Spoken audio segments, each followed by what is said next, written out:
కష్టంలోంచి మన బుద్ధితో మనం పైకి రాలేం. అట్లా ఇరుక్కుపోయాం. ఇరుక్కుపోయినప్పుడు ఆపద మొక్కులవాడా అని పిలుస్తాం. ఈ ఆపద నుంచి నన్ను తప్పించు. మొక్కేం పెడతాం? మన శక్తి కొలది. ఒక్కొక్కడంటాడు నేను నా తలనీలాలు ఇస్తానంటాడు, ఒకడంటాడు కొండకి నడిచొస్తానంటాడు, ఒకడంటాడు స్వామి మీ హుండీలో 5 రూపాయలు వేస్తానంటాడు.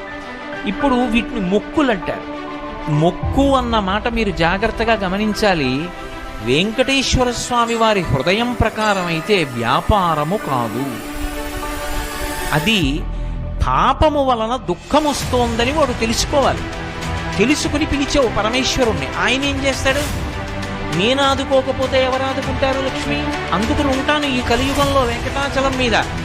ఎవడు ఎక్కడ ఎంత మౌనంగా లోపల లోపల పిలిచినా నాకు వినపడుతుంది.